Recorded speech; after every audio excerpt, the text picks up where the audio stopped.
मसीह खुदावंद के अजीम जलाली और फजल नाम में आप सबकी सलामती हो।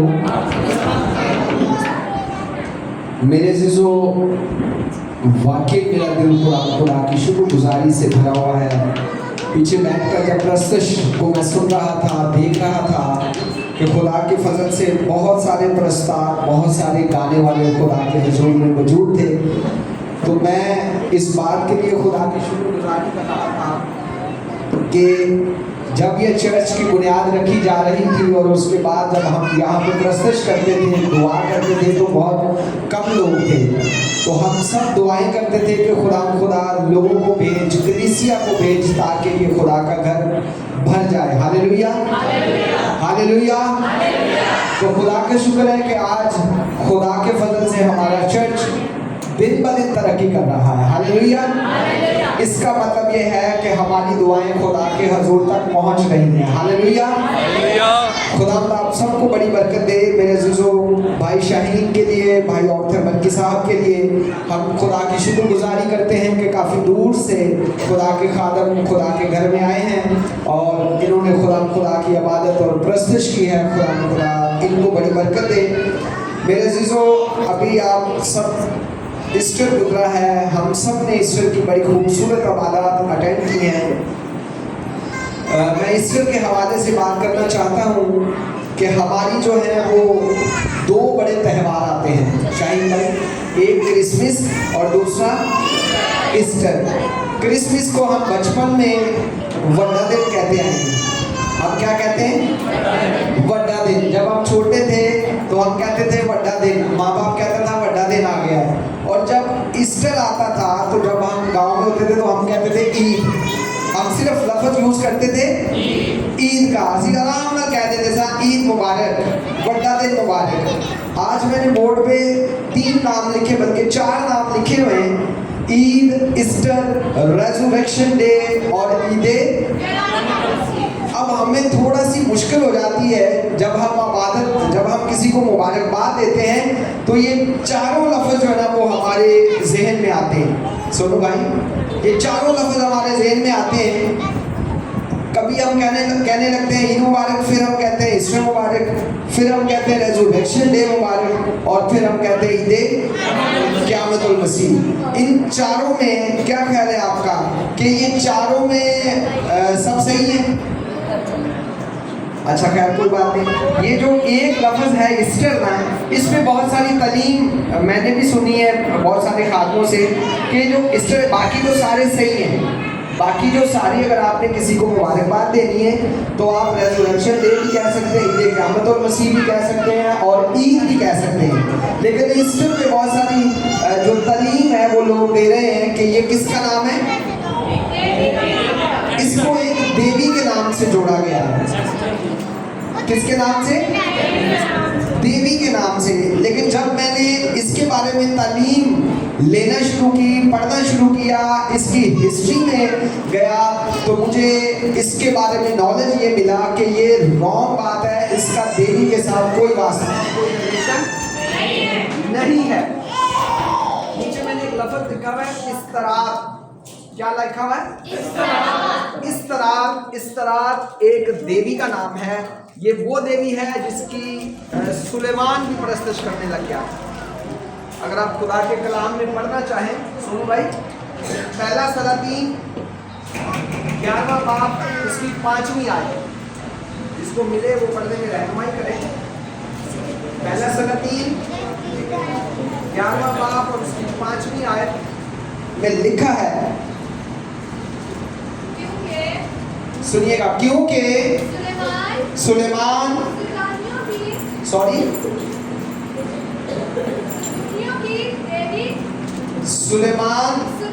सदूनियों की देवी, किसकी देवी? सदूनियों की देवी इस्तरात और अमूरियों के नफरती की पैरवी करने लगा। देवियों की मरकूम की पैरवी करने लगा। देखिए, ये वो देवी है जिसका नाम इस्तरात है। इसको जब आप इसकी इंग्लिश ट्रांसलेशन में जाएंगे तो वो एक मुश्किल सा नाम है जो पढ़ने में हमें जो है ना वो नहीं आता, लेकिन उसकी जो तारीफ उसको जो बयान करते करते इसको जो है वो ओस्टर का नाम दिया गया। उसका जो इंग्लिश में तलफ़्फ़ुज़ बनाया उसको क्या बना दिया? ओस्टर। इस सरात को जब आप इंग्लिश में ट्रांसलेशन करेंगे तो वो ओस्टर के नाम से उसको जो है ना वो तशबीह दे दी गई और फिर ओस्टर से ईस्टर के साथ उसको जोड़ दिया गया। ऐसा नहीं है, ईस्टर जो है वो बड़ा ही खूबसूरत लफ्ज़ है और ईस्टर का मतलब अगर आप दुनियावी तौर पर देखा जाए तो ईस्टर जो है वो ईस्ट से लफ्ज़ शुरू होता है। किससे? ईस्ट से। और सूरज कहाँ से निकलता है? ईस्ट से। और जब हम एक इबादत करते हैं रात को 3 बजे से 6 बजे तक की, जिसको हम कहते हैं सनराइज। किसको कहते हैं? सनराइज। सनराइज के सूरज जहाँ से चढ़ता है उसको सनराइज, सूरज जहाँ से निकलता है। खुदा यीशु मसीह की जो पैदाइश है वो भी ईस्टर से ही शुरू हुई। हालेलुया। ईस्टर से मुराद ईस्ट से। हालेलुया। तो इस बात को हम दलेरी के साथ कह सकते हैं कि ईस्टर मुबारक हो। ठीक है जी। अब नेक्स्ट टाइम जब आप ईस्टर की इबादत करें तो आप बड़े खूबसूरती अंदाज में कह सकते हैं कि ईस्टर मुबारक हो, क्योंकि ईस्टर में ही बागे अदन है। आप सबको जानते हैं ईस्टर में ईस्ट में ही बागे अदन है, मशरक में ही बागे अदन है और मशरक से ही खुदा यीशु मसीह उठा। हालेलुया। इस बात के लिए जोरदार ताली बजाएं। मेरे जीजो, जिंदा होने के बाद यीशु मसीह अपने किन किन शागिर्दों पर जाहिर हुआ, ये आज हम सीखेंगे, जो कि हमारा टॉपिक है। तो मेरे साथ जो बेटी ने तलावत की है, बेटी मनाहिल ने, अब बेटी मनाहिल का भी शुक्र अदा करते हैं कि वो अयूब कोर्ट से खुदा ने ये बच्चे हमें दिए हैं और जो बड़ी हिम्मत और दलेरी के साथ खुदा के घर में आते हैं। तो मेरे जीजो, आयत का जो पहला हिस्सा है उसने उनसे कहा कि ऐसी हैरान ना हो, तुम यस्सु को जो मसलूब हुआ था ढूंढती हो, वो जो जी उठा वो यहाँ नहीं है। देखो ये वो जगह है जहाँ उन्होंने उसे रखा था। आमीन। ये कौन ढूंढ रही है?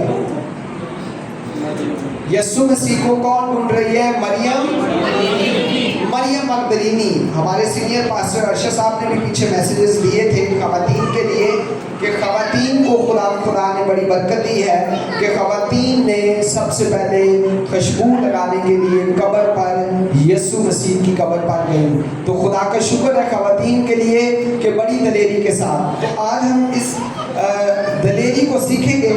मेरे चीज़ों, जब खुदावंद यीशु मसीह के जी उठने का टाइम था, वो कौन सा टाइम था? रात को 3 से 6 बजे का। कितने का? और बाइबल मुकद्दस में खुदावंद यीशु मसीह ने ज़्यादातर जो दुआएं की हैं वो रात के टाइम की हैं। 3 से 6 के टाइम पे खुदावंद यीशु मसीह ने दुआएं की हैं। और मरियम मगदलीनी भी खुदावंद यीशु मसीह की कब्र पर रात को ही, दिन के चढ़ने से पहले ही चली गई थी। आज आपको और मुझे अगर रात को कब्रिस्तान में जाना पड़े तो क्या ख्याल है, हम जाएंगे? सानू बड़ा डर लगेगा। असी रात को कहिए ना जरूर दरवाज़ा बंद करके आ, नहीं पापा डर लगता है। हमें अपने घर में ही डर लगता है। और ये खुदा की मोहब्बत देखें कि मरियम मगदलीनी एक औरत होकर वो रात के टाइम कब्रिस्तान में गई खुदा यीशु मसीह को खुशबू लगाने के लिए। मेरे अजीजों, कितनी खूबसूरत बात है, कितनी दलेरी, कितनी मोहब्बत की बात है। खुदा के साथ कितनी मोहब्बत थी मरियम मगदलीनी को कि वो खुदा यीशु मसीह पर रात को उस पर जो है ना वो अत्तर मलने गई, खुशबुएं लेकर गई। अच्छा, एक बात और है यहाँ पे आती कि वो यीशु मसीह को मुर्दों में ढूंढ रही है। उसको भी यकीन नहीं था कि खुदा यीशु मसीह वो भी मुर्दों में ढूंढ रही है। तो मेरे अजीजों, आज आपको और मुझे भी इस बात पर सोचने की ज़रूरत है कि जब खुदावंद यीशु मसीह जिंदा था, उसने तालीम दी थी कि मैं मुर्दों में से तीसरे दिन मैं मुर्दों में लेकिन मरियम मगदलीनी ने इस बात को याद नहीं रखा और वो खुदा यीशु मसीह को मुर्दों में ढूंढने गई। तो मेरे अजीजों, आपको और मुझे भी इस बात पर यकीन रखना चाहिए। खुदा यीशु मसीह के पास आप जो भी रिक्वेस्ट लेकर आते हैं, जो भी मुनाजात लेकर आते हैं, क्योंकि उस पर यकीन रखा करें कि खुदावंद यीशु मसीह का हाथ छोटा नहीं कि बचा न सके और कान भारी नहीं कि सुन न सके। वो आपकी इल्तिजाएं, मुनाजातें, दुर्खास्तें जरूर सुनता है। आमीन, हालेलुया। तो मेरे अजीजों, मरियम मगदलीनी की जिंदगी पर गौर करें तो मरियम मगदलीनी औरत थी कौन? मरियम मगदलीनी के बारे में अगर आप लूका की इंजील 8वें बाब की पहली आयत से 3री आयत तक पढ़ें। बेटा आगे भी आ जाए और माइक ले लें। मरियम मगदलीनी के बारे में हम सीखेंगे कि यीशु मसीह के साथ कैसे इसने चलना शुरू किया। ये पहले क्या थी, इसको क्या था और इसको खुदा यीशु मसीह ने क्या किया। लूका 8 बाब पहली आयत से 3 आयत तक। थोड़े अरसे बाद यूं हुआ कि वो मुनादी करता और खुदा की बादशाही की खुशखबरी सुनाता हुआ शहर शहर और गांव गांव फिरने लगा और वो 12 उसके साथ थे और बास औरतें जिन्होंने बुरी रूहें और बीमारियों से शिफा पाई थी, यानी मरियम जो मगदलीनी कहलाती थी, जिसमें से 7 बदरूहें निकली थी, और यूआना हेरोदीस के दीवान ख्वा की बीवी और सुआना और बथेरी और औरतें भी थीं जो अपने माल से उनकी खिदमत करती थी। आमीन, आमीन। अब पता चला यूहन्ना जो लूका की इंजील में हमने पढ़ा है, मरियम मगदलीनी के अंदर क्या थी? कितनी बदरूहें थी? 7 बदरूहें थी। खुदावंद यीशु मसीह ने कितनी बदरूहें निकाली? 7। और कैसे निकाली? दुआ करके। कैसे? आज आप देख रहे होंगे मीडिया में बहुत सारे लोग बदरूहें निकालते हैं, बहुत सारे खादम अयूब भाई बदरूहें निकालते हैं। उनका तरीका क्या है? बाल फाड़ के, ठुंडे मार के, थप्पड़ मार के, बदतमीजी वाले वर्ड्स यूज करके कहते हैं जी असी तेनू थोड़ी कह रहे हैं, असी तो इब्लीस को कह रहे हैं। शाहीन भाई, आपने मीडिया में अभी एक देखा होगा, एक पास्टर है, वो बहुत ज़्यादा उसको मार रहा है, जूते उसने पहने हुए हैं, बहुत ज़्यादा मार रहा है। ये खुदा की तालीम नहीं है। तो अगर बदरू उसमें से नहीं निकल रही तो आप छोड़ दें। आप ना उसके साथ ज्यादती करें और ना अपने आप को हीरो बनाएं। ये ना कहें कि जी मेरी कोई इंसल्ट हो जाएगी अगर मेरे को बदरू नहीं निकलेगी, बजाय आप उसके साथ तो शद्दत करें। देखिए, अगर आपके अंदर कुछ होगा तो वो जिस तरह खुदा यीशु मसीह ने दुआ के जरिए, कोई हाथ नहीं लगाया, कोई उसके बाल नहीं पकड़े, कोई उसके साथ ज़बरदस्ती नहीं की। अगर अंदर आपके पाक रूह की आग होगी तो वो ज़रूर इब्लीस को शर्मिंदा करेगी। आमीन, हालेलुया। जोरदार तालियां बजाएं खुदा के लिए। और ये बात सीखें, कभी ना कभी खुदा ना खास्ता कभी ऐसा हो तो आप किसी को भी अपने बदन को टच ना करने दें। आप इस बात को सीखें कि खुदा यीशु मसीह ने किस तरह इब्लीस को उसके बदन से निकाला। 7 बदरूहें थी, 7 मेरे अजीजों। तो हमें इस बात को सीखना है। अगर खुदा ना खास्ता कभी किसी मुश्किल में पड़ जाए तो आपने ऐसे खादम के पास जाना है वो जो सिर्फ दुआ करे, वो मारे ना, वो आगे से कोई और एक्ट ना करे। तो आप ऐसे खादम का चुनाव कीजिएगा जिसमें खुदा का पाक रूह हो। और मेरे जो बड़ी और ख़ास बात ये है कि वो करती क्या थी, वो औरतें जो अपने माल से खुदा यीशु मसीह की क्या करती थी, खिदमत करती थी। जब उनसे बदरूहें निकाली थी तो फिर वो खुदावंद यीशु मसीह की अपने रुपए पैसे से खिदमत करती थी। आप भी बहुत सारी बहनें हैं जो खुदा के घर की खिदमत करती हैं। अच्छा, ये जो बहनें थी, खुदावंद यीशु मसीह के जो ड्रेस थे सिलाई होते थे, ये मशीन से नहीं सिलाई करती थी। जो पुरानी मेरी बहनें माएँ हैं, जो सिलाइयों के साथ जैसे स्वेटर बुने जाते थे, वो ऐसे बुन के कपड़ों को जो है ना क्रोशी के साथ या सिलाइयों के साथ जो है ना वो खुदा यीशु मसीह के कपड़े सिलाई करती थी। इतनी मोहब्बत करती थी खुदा से कि उसके ड्रेस को वो नीडल नहीं लगाना चाहती थी। इतनी खुदा के साथ मोहब्बत करती थी। कौन? मरियम मगदलीनी और चंद औरतें खुदा यीशु मसीह के साथ इतना उनका प्यार और इतना मोहब्बत था, वो खुदा यीशु मसीह के साथ खिदमत करती थी। मेरे चीज़ों, जो हमारी मेन आयत है लूका की, अब उसका जो 7वीं आयत है उसमें हम पतरस की जिंदगी पर गौर करते हैं। किसकी जिंदगी पर? खुदावंद यीशु मसीह की कब्र पर पहले कौन गई? मरियम मगदलीनी। उसके बाद पतरस पर खुदावंद यीशु मसीह जाहिर हुआ। किस पतरस पर? जिसने खुदा का क्या किया था? जिसने खुदा का इनकार किया था।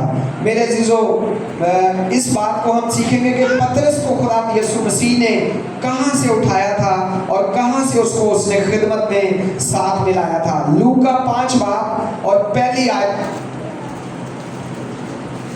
लूका 5 बाब उसकी पहली आयत। यीशु पहले शागिर्दों को बुलाता है। जब भीड़ उस पर गिरी पड़ती थी और खुदा का कलाम सुनती थी और वो गेनेसरत की झील के किनारे खड़ा था, तो ऐसा हुआ कि उसने झील के किनारे 2 कश्तियां लगी देखी। यीशु क्या कर रहा था? यीशु जो कलाम सुना रहा था और भीड़ क्या कर रही थी? उस पर गिर रही थी। तो उसने झील के किनारे कितनी कश्तियां देखी? 2। कितनी कश्तियां? 2 कश्तियां देखी, लेकिन मछली पकड़ने वाले उन पर से उतरकर जाल धो रहे थे और उसने उन कश्तियों में से एक पर चढ़कर, जो शमाउन की थी, उससे दरख्वास्त की। यहाँ एक हम गलती करते हैं। ये जो नाम है वो शमाउन नहीं है। ये क्या नाम है? शमून। शमाउन नाम नहीं है, शमून। ठीक है जी। जो शमून की थी उससे दरख्वास्त की कि किनारे से जरा हटा ले चल, और वो बैठकर लोगों को कश्ती पर से तालीम देने लगा। ये जो शमून था वो कौन था? पतरस। शमून का नाम खुदावंद यीशु मसीह ने शमून से बदलकर क्या रखा था? पतरस का मतलब, सोनू भाई, चट्टान। पतरस का मतलब चट्टान। और खुदा ने पतरस को से इतनी मोहब्बत करता था कि खुदा ने उसका नाम बदल दिया। क्या कर दिया? अब उसकी कश्ती पर चढ़कर खुदा यीशु मसीह क्या करने लगे? तालीम देने लगे। किनको? जो मछेरे थे, जो कश्तियां चलाते थे, जो मछलियां पकड़ते थे, उनको तालीम देने लगे। जब कलाम कर चुका तो शमून से कहा, गहरे में ले चल, तुम शिकार के लिए अपना जाल डालो। शमून ने जवाब में कहा, आए उस्ताद, हमने रात भर मेहनत की और कुछ हाथ में ना आया। मेरे अजीजों, यहाँ हमें सीखने की जरूरत है कि आप और मैं भी क्या करते हैं? मेहनत करते हैं। किसके लिए? अपने घराने के लिए, अपने बच्चों के लिए। जब आपकी और मेरी कश्ती में, मेरी जिंदगी में खुदावंद यीशु मसीह नहीं होगा तो जितनी मर्जी मेहनत कर ले, हाथ में कुछ नहीं आएगा। हालेलुया। आपने और मैंने अपनी जिंदगी में किसको लेना है? यीशु मसीह को। कि जब आपकी और मेरी जिंदगी में यीशु मसीह आएगा तो आगे देखिए कैसे। इसने भी खुदा यीशु मसीह को कहा है कि मैंने कब कितनी मेहनत की है? पूरी। आप और मैं, बहुत सारे लोग हैं जो नाइट की ड्यूटियां करते हैं, दिन की ड्यूटियां करते हैं, लेकिन जब भी हालात पूछोगे तो हालात माड़े ही नहीं, हालात नहीं चंगे। वजह यीशु मसीह आपकी जिंदगी में नहीं है। तो शमून ने जवाब में कहा कि आए उस्ताद, हमने रात भर मेहनत की है और हाथ में कुछ नहीं आया, मगर कहने से जाल, यीशु के कहने से जाल डालता हूँ। देखिए, जब कोई खुदा का खादम आपको कहे तो फिर उसका काम भी जरूर, उसकी बात जरूर माना करें। अगर वो कहता है, आपके घर में आकर विजिट करता है और आपको कोई बात बताकर जाता है तो वो काम जरूर करें। बहुत सारी खुदा के कलाम में मिसालें हैं, बहुत सारी ऐसी मिसालें हमें मिलती हैं कि जब खुदा के बंदे ने अगर कोई काम बोला है तो उस बेवा के घर में कुछ नहीं था, लेकिन खुदा के खादम ने उसको कहा कि मेरे लिए रोटी पका के ले आ, और वो परेशान नहीं हुई। इसी तरह मैं आपको बताना चाहता हूँ कि जब कोई खुदा का खादम को आप अपनी ज़िंदगी के बारे में कोई बात बताते हैं तो खुदा का खादम अगर आपको कहता है कि मेरे भाई खुदा के पास आ जा, मेरी बहन खुदा के पास आ जा, दुआ कर, तेरे तेरी जिंदगी बदल जाएगी। तेरी औलाद अगर नाफरमा बरदारी में है तो वो फरमा बरदार हो जाएगी। तो मेरे अजीजों जरूर खुदा के खादम की बात का यकीन किया करें। ये क्या, और वो मछली का बड़ा गौल घेर लाए और उस जाल फटने लगे और उन्होंने अपने शरीकों को जो दूसरी कश्ती पर थे, किनको, शरीकों को, आज सब तो बड़ा मसला ही शरीकां दा ला साडे शरीक साडे तो सड़न साड़ते ने। साडा शरीक नहीं चाहता कि साडे बच्चे पढ़ जान। असी सब तो पहले अपने शरीकां को रगड़ा देने हैं। अयूब भाई शरीकां वास्ते साडे दिल च बहुत नेगेटिव गल्लां ने, बहुत नेगेटिव गल्लां ने। किन्ना वास्ते, शरीका वास्ते। और अगर इसकी डेफिनेशन में जाए तो शरीक कौन है? साडे बहन भाई ने, हमारे सगे बहन भाई, चाचा ताया पापा मामा, ये कौन है? हमारे शरीक है।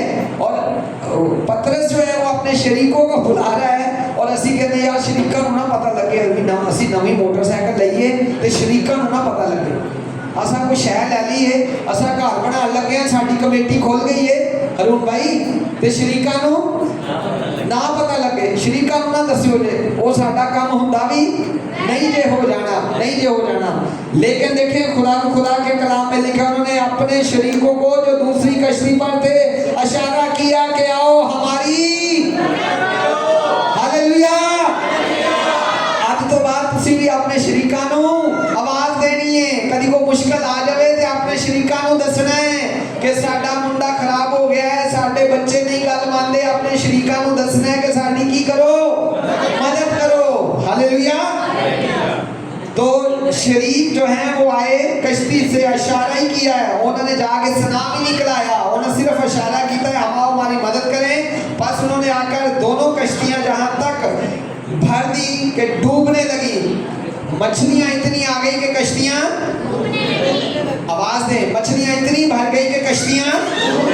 शमौन पतरस ये देखकर यीशु के पांव में गिर पड़ा और कहा आए खुदावंद मेरे पास से चला जा, क्योंकि मैं गुनाहगार हूँ। क्योंकि मछलियों के इस शिकार से जो उन्होंने किया है वो उसके सब साथी बहुत हैरान, और वैसे ही जब्दी के बेटे यकूब और यूहन्ना भी जो शमौन के शरीक थे हैरान हुए। यीशु ने शमौन से कहा खौफ ना कर।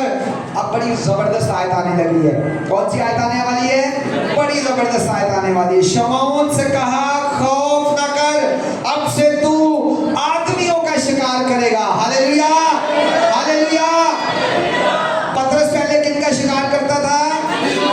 खुदावंद यीशु मसीह के मुबारक मुंह से लफ्ज निकले कि आज के बाद तू किनका शिकार करेगा? आदमियों का शिकार करेगा। जैसे मेरे अजीजों आपकी दुआओं के वसीला से बहुत सारे लोग, बल्कि साहब, शाहीन भाई, इधर बहुत सारे लोग आपकी दुआओं के वसीला से आए हैं। ये आप लोगों ने शिकार किए हैं, हालेलुया। ये आपने दुआएं की हैं, आप आदतगीर बन गए कि आपने अपना चर्च भर दिया है, हालेलुया, हालेलुया। तो मेरे अजीजों खुदा ने उसको कहा कि तू आज के बाद आदमियों का शिकार करेगा। वो कश्तियों को किनारे पर ले गए और सब कुछ छोड़कर यीशु के पीछे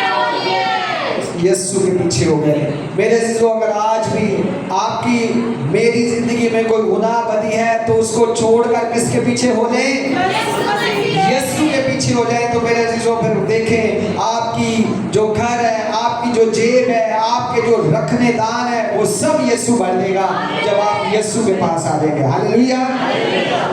तो यीशु मसीह ने पतरस को जो अपनी खिदमत के लिए लिया था तो उसको मछेरा था, वो मछलियां पकड़ रहा था। फिर यीशु मसीह के साथ कितने साल उसने खिदमत की? 3-3.5 साल खुदा यीशु मसीह के साथ पतरस ने खिदमत की। देखिए कितना कलाम सीखा। यीशु मसीह ने उसको कहां से उठाया और अपने साथ रखा। आप सबकी तवज्जो चाहता हूं। तो अब क्या हुआ? उस पतरस ने 3-3.5 साल खुदा के साथ खिदमत की, और ऐसी खिदमत की बल्कि साहब जब कश्ती में जा रहे थे तो खुदावंद यीशु मसीह को पतरस ने पानी पर चलते हुए देखा। पतरस ने क्या किया? खुदावंद यीशु मसीह को, बोर तो नहीं हो रहे शुमाइला बेटा, बोर तो नहीं हो रहे? पतरस ने खुदावंद यीशु मसीह को पानी पर, और फिर पतरस ने कहा कि मुझे भी हुक्म दे कि मैं भी पानी पर चलूं। कितना प्यार पतरस, ये वाला पतरस, ठीक है। तो खुदा यीशु मसीह ने कहा कि तू आजा, चल भाई, अगर तू चलना चाहना है चल। उन्हें अपनी आँखां खुदा यीशु मसीह वाल लगाइया ते कश्ती में उतर के चलना शुरू हो गया। डूब गया कि चल रहा सी? वो चल रहा था। हालेलुया। जिवें ही उन्हें अपनी नजरें यीशु तो हटाइया और लहरां को देखने लगा, इधर उधर देखने लगा, ते फिर डूबने लगा। तो इसकी वजह क्या हुई? खुदा यीशु मसीह ने क्या कहा? ईमान पर बात की। खुदा यीशु मसीह ने किस पे बात की? कि अपने ईमान को मजबूत रखना है। आपने अगर मुझे कहा है तो मैंने तुझे कह दिया चल, तो तूने चलना है। अगर आपको कोई खादम कहता है कि आप पर खुदा का पाक रूह है, आप दुआ करें, तो आप दुआ करना शुरू किया करें, आप रुका ना करें। आप ये ना देखा करें कि मैंने तो कुछ नहीं आ रही। अगर आप दुआ नहीं कर सकते, आपको पाक रूह नहीं मिला, तो खुदा का खादम जिस पर खुदा का पाक रूह है वो आपको कह रहा है, तो आप बोलना शुरू करें। आमीन, हालेलुया। तो मेरे अजीजों, इस पतरस ने 3 साल 3.5 साल खुदा यीशु मसीह के साथ बड़ी खिदमत की, जैसे मैं और आप चल रहे हैं खुदा के साथ। जब वक्त आया, किसका वक्त आया? खुदा यीशु मसीह का, कि यहाँ पर क्या देनी है? गवाही देनी है। तो इस पतरस ने बड़ी दिलेरी के साथ इनकार कर दिया। इनकारी वाला किस्सा मरकस 14 बाब उसकी 66 आयत में लिखा है। मरकस की अंजील 14 बाब उसकी 66 आयत। पतरस नीचे शहर में था तो सरदार काहिन की लौंडियों में से एक वहां आई और पतरस को आग तापते देखकर उस पर नजर की और कहने लगी, तू भी उस नासरी यीशु के साथ था। उसने इनकार किया और कहा कि मैं तो ना जानता और ना समझता हूँ कि तू क्या कहती है।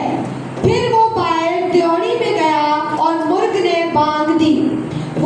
रुकिएगा बेटा, देखिए जी, बड़ी खूबसूरत बात हमारे सामने आ रही है। हम ईस्टर जब मनाते हैं तो तब क्या होती है? गर्मी होती है, सर्दी होती है? थोड़ी सी गर्मी होती है। और ये आग ताप रहा है अयूब भाई, ये आग ताप रहा है। क्यों? जब इसने यीशु का इनकार किया। किसका इनकार किया? यीशु का इनकार किया। और फिर मुर्ग ने भी क्या दे दी? बांग दे दी। फिर इसको याद आया कि यार मैं तो गलत कर रहा हूँ। ज़मीन उसका मलामत करना शुरू किया। अंदर उन्होंने मलामत शुरू किया, तो वो डर रहा था, कांप रहा था कि अगर मैं ना लवांगा कि मैं इन्हों जानना तो मैनू ही कत्ल कर देंगे। उन्होंने इनकार कर रहा है, सब कुछ जान दिया हो यहाँ भी खुदा यीशु मसीह का, लेकिन उसकी जिंदगी में कपकपाहट शुरू हो गई। वो डरने लग गया साहब। वो डर की वजह से आग ताप रहा था। मौसम ऐसा नहीं था, लेकिन वो डर की वजह से आग ताप रहा था कि उसको खुदावंद यीशु मसीह की जो बातें थी वो याद आ रही थी। तो वो उसने पहली दफा इनकार किया। वो लौंडी उसे हैरान, उसे देखकर उनसे जो पास खड़े थे फिर कहने लगी ये उनमें से है, मगर उसने फिर इनकार किया। यीशु मसीह के साथ इतनी इसने खिदमत की। खुदावंद यीशु मसीह ने इतना मजबूत इसको कहा कि पतरस का मतलब क्या है? चट्टान। इतना मजबूत इसको कहा। और पतरस के लिए खुदावंद यीशु मसीह ने और भी बड़ी बातें की, लेकिन यहाँ पर पतरस ने खुदावंद यीशु मसीह को कहा कि मैं इसको नहीं जानता हूँ। उसने फिर इनकार किया। थोड़ी देर के बाद उन्होंने जो पास खड़े थे पतरस से कहा, बेशक तू उनमें से है, क्योंकि तू भी गलीली है। मगर वो लानत करने और कसम खाने लगा कि मैं इस आदमी का जिसका तुम जिक्र करते हो नहीं जानता। फिलफौर मुर्ग ने दूसरी बार बांग दी।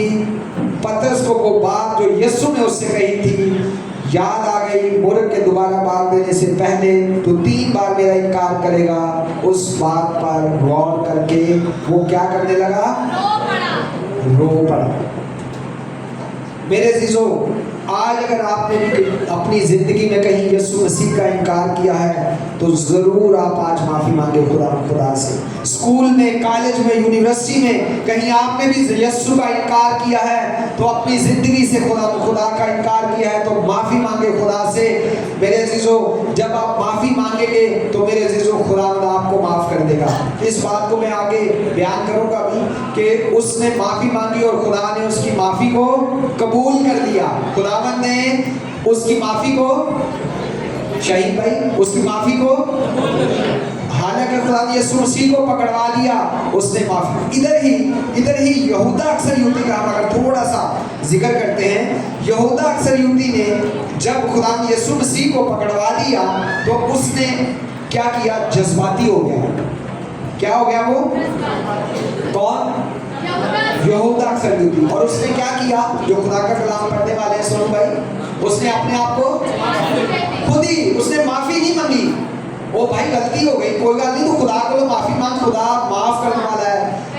खुदा रहीम है, कहर करने में धीमा और शफकत में गनी बाप है। यहूदा अक्सरयुती ने माफ़ी नहीं मांगी। मत्ती की अंजील 27 बाब की 3 से 5 आयत है। मत्ती की अंजील, थक तो नहीं गए? जब उसके पकड़वाने वाले यहूदा ने ये देखा कि वो मुजरिम ठहराया गया तो पछताया और वो 30 रुपए सरदार काहिन और बुजुर्गों के पास लाकर कहा, मैंने गुनाह किया कि बेकसूर को कत्ल के लिए पकड़वाया। उन्होंने कहा, हमें क्या, तू जान। और वो रुपयों को मुकद्दस में फेंक कर चला गया और जाकर अपने आप को फांसी दी। आमीन। 27 बाब की हमने पढ़ी है 3री आयत से लेकर 5वीं आयत तक। देखें, जब उससे गलती हो गई तो फिर उसको क्या हुआ? पछतावा। यीशु मसीह का सौदा कितने पैसों में किया? 30 रुपए में उसने यीशु मसीह का सौदा किया। तो जब उसको एहसास हुआ तो उसने क्या किया? वो पैसे लेकर किनके पास आया? वापस पैसे लेकर आया। जो पैसे उसने लिए थे वो बुजुर्गों के पास पैसे वापस लेकर आया और क्या कहता है? मैंने क्या किया है? गुनाह किया है। मैंने गुनाह किया है। किसको? बेकसूर को कत्ल के लिए पकड़वाया। उन्होंने कहा, हमें क्या, तू जान। देखिए, आप सरदार काहिन लोग कहते हैं तू की दिए थे, तू ही जान। अगर आपने कोई ज़िंदगी में गुनाह किया है तो मेरे अजीज़ों, फिर वो आप ही की ज़िंदगी को उसका जवाब देना पड़ेगा। ठीक है जी। तो अगर कोई गुनाह गलती हो जाए सरजद, तो इन बातों से मैं ये सिखा रहा हूँ यहूदा अक्सरयुती और पतरस की ज़िंदगी से कि अगर आपकी ज़िंदगी में भी कोई गुनाह गलती हो जाए तो आपने वापस आकर खुदा से क्या मांगनी है? माफ़ी मांगनी है। ऐसा नहीं जज्बात होना। हमारे चर्च में भी बहुत सारे जज्बाती, हमारे इलाके में बहुत सारे जज्बाती, हमारे घरों में बहुत सारे जज्बाती फैसले होते हैं। क्या होते हैं? मैं आज तो बात चर्च नहीं आऊँगा, तुसा मैनू गीत नहीं गान देता, तुसा मैनू दुआ का मौका नहीं देता। इसी तरह घर में बच्चे मैनू नहीं कपड़े लैके देते, मैं पुराने ही पावांगा, मैं नहीं नवे लैने, जा मेरी मर्जी का नहीं तू लैके देता। जज्बाती फैसले। जॉब पर अगर आपके सुपरवाइजर ने आपको कुछ बात कर दी है, आपने बर्दाश्त नहीं की, तो वहाँ भी आपने नौकरी को टेल करके घर पहुँच गए। तो ये जज्बाती फैसले जिंदगी में नहीं करने। पतरस की तरह रोना है। अगर गलती हो गई है तो क्या करना है? रोना है। जब आप रोएंगे तो खुदा आपके आंसू पूंजेगा। आमीन। जब आप जज्बाती होकर माजरत के साथ, पंखे के साथ लटक जाएंगे तो आपको बचाने के लिए कोई नहीं आएगा। माफी मांगेंगे तो खुदा आपको माफ करेगा।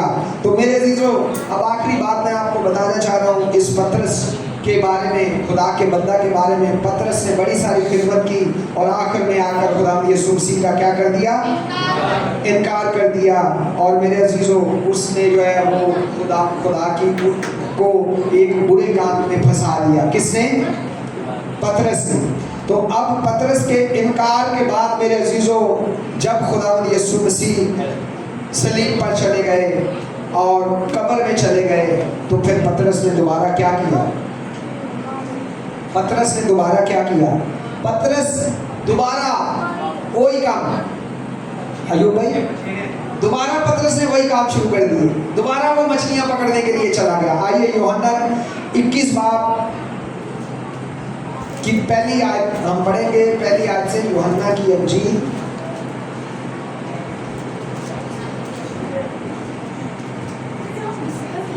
इन बातों के बाद यूहन्ना 21 बात इन बात अब यीशु मसीह उस पर दोबारा जाहिर हो रहे हैं। किस पर?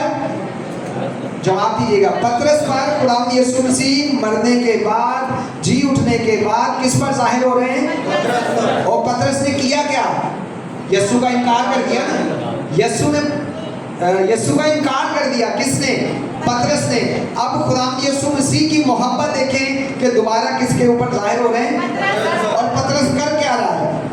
इन दिनों के बाद यीशु ने फिर अपने आप को तबरियास की झील के किनारे शागिर्दों पर, झील आ गई जे, फिर वही झील आ गई जिथे पतरस दोबारा जाहिर किया। शमून पतरस तोमा और तवाम कहलाता है और नातनिएल और काना गलील का था, जो जब्दी के बेटे और उसके शागिर्दों में से 2 और शख्स जमा किए।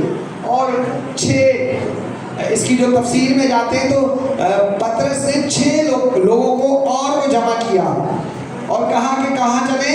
मछलियों के खुदावंद यीशु मसीह ने किसका शिकार के लिए इसको तैयार किया था? आदमियों के लिए। कितने साल? 3 साल को खिदमत च नाल रखा। सोनू भाई 3 साल।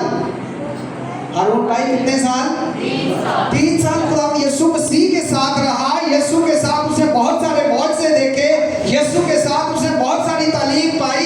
लेकिन जैसे ही यीशु मसीह कब्र में गए फिर दोबारा ये सब कुछ भूल के वापस वही अपने काम पर आ गए जहां से यीशु ने इसको निकाला था, वहां से उठाया था।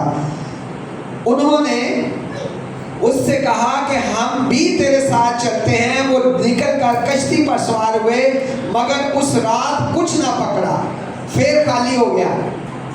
कश्तियां लेके फिर झील में गया और यीशु मसीह उसने गया और पकड़ा, उसके हाथ में फिर कुछ नहीं आया, क्योंकि अब उसकी जिंदगी में यीशु फिर दोबारा नहीं था। फिर नहीं था यीशु उसकी जिंदगी में। सुबह होते ही यीशु किनारे पर आ खड़ा हुआ। जोरदार तालियां मारो यीशु वास्ते।